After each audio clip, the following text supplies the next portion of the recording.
Good afternoon, I'm Jacob Gordon. Chancellor John Dunn posted on his blog this afternoon the spring numbers are good news for retention. The two anchors for the Carbondale Strip would be the Amtrak station and the university. Joining us now is Tasha Vernon, Hepatitis C Program Director with Rural Health. Tasha, thanks for joining us this morning. Thank you for having us.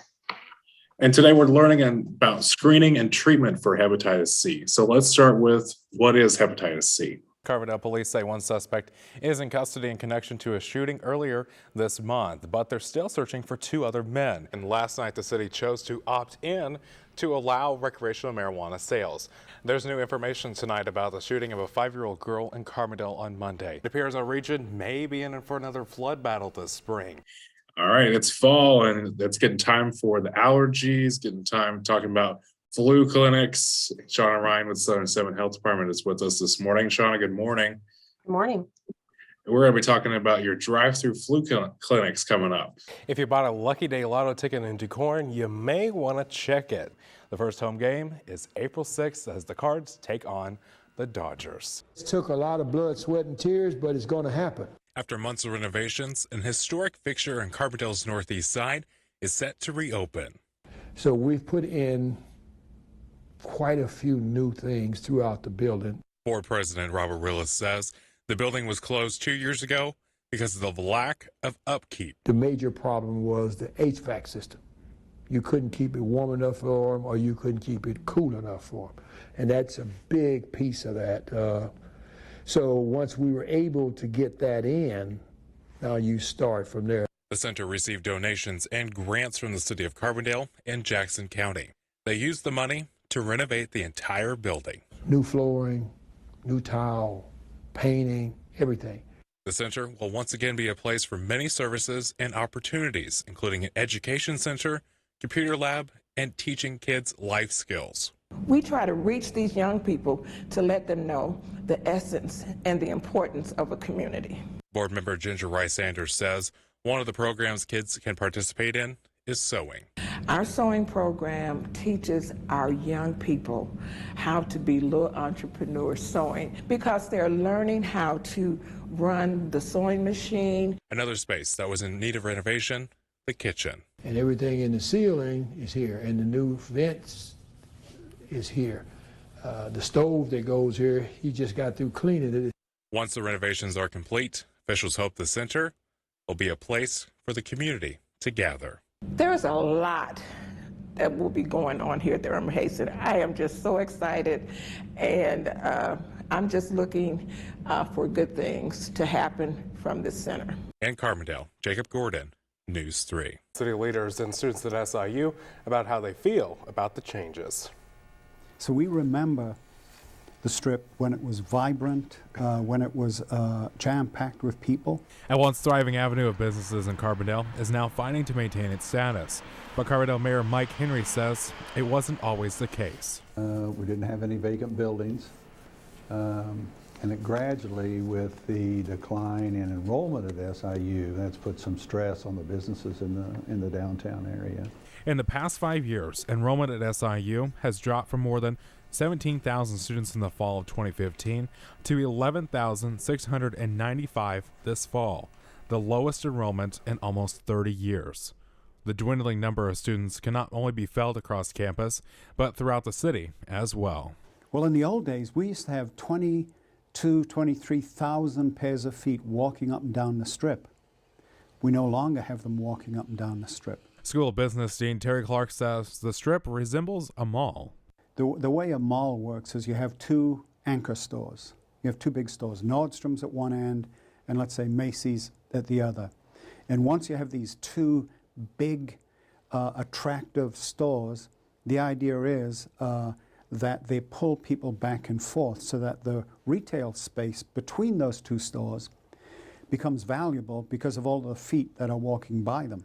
The two anchors for the Carbondale Strip would be the Amtrak station and the university.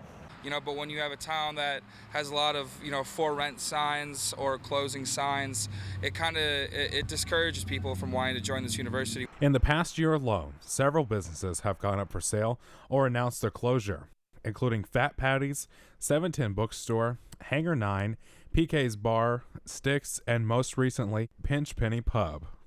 And while some businesses are closing, Carbondale Main Street continues to promote the downtown district. The executive director thinks it's not just a lack of business. And while several businesses are for sale, they're not closing. If there's not an owner that steps in, it's not a closure. It's somebody looking to retire. We have owners who have been in those businesses for 25, 30, 40 years sometimes, ready to transition out. The ones that I know personally, their children aren't really interested in taking over the business. If your kid doesn't want it, it's not like there's a lot of backup plan. And while some remain open while searching for buyers, businesses like Fat Patty's, 710 Bookstore, and Pinch Penny are closed. The decline of popular local businesses have left some students regretting their decision to come to SIU. If I could redo it, I would not come to SIU. And others miss the iconic establishments, which are nothing but memories now. If you come down one week and you get Fat Patties and, next time you come down they're closed, it's like, it's a good burger and now it's not here anymore. A lot of the businesses that were here when I got to Carbondale are steadily just been closing. It's actually taken a much of a number on the Carbondale economy as well. But Clark stays optimistic. We didn't get into this place overnight and coming back from it. And we'll never be, it'll be a different Carbondale, but it's always a different world. Fast forward 10 years anywhere and things change. So, but I'm confident we're coming back. To that end, city leaders hope a multi-million-dollar redevelopment project, including streetlights and sidewalks, a tax incentive program for businesses, and a planned multimodal transportation center replacing the Amtrak station, could launch the Strip into the next generation. But we just have to weather the storm. The new multimodal facility will house the region's public transportation providers Amtrak and Greyhound bus service, allowing for seamless connections between all modes of transportation. The project will also include the region's first bike sharing service. The city plans to spend most of 2020 on the design process, but they plan to break ground for the center in 2021. Just meeting all the people with diabetes like me and just having somebody that knows what it feels like. Campers were able to go horseback riding and participate in other activities throughout the two-day event. One camper we talked with says the camp event helps her realize she isn't the only one who has type 1 diabetes. It's kind of a relief for them because they know that it's a camp designed for diabetics and not a camp designed for like a certain activity or a certain interest. Some parents travel several hours just to bring their kids to Camp Beta. They say it's helpful for other campers to interact with each other, and it's formatted to be easy for them. The camps there were very expensive and a week long and large, and all those things would have really intimidated my 12-year-old, where this was smaller, low-key, free. But Camp Beta isn't just for kids. Parents are encouraged to attend the workshops and talk with other parents on the second day. Coming to Camp Beta, it's like, you hear the stories of all the other campers and the keynote speakers, and you realize that, yes, it's a little different. You just have to be a little more careful, but, everything is very doable and everything usually works out fine. Overall, parents agree Camp Beta brings them a sense of relief. It is nice when you can let your child go somewhere where someone knows how to take care of her. For Evening Edition, I'm Jacob Gordon. When you think of therapy, you usually think of talking to a therapist or doing physical therapy. But for some kids and adults in Southern Illinois, their definition of therapy is different. It's out of town, it's nice, it's peaceful out here. After a busy week, it's nice to enjoy a peaceful Saturday morning.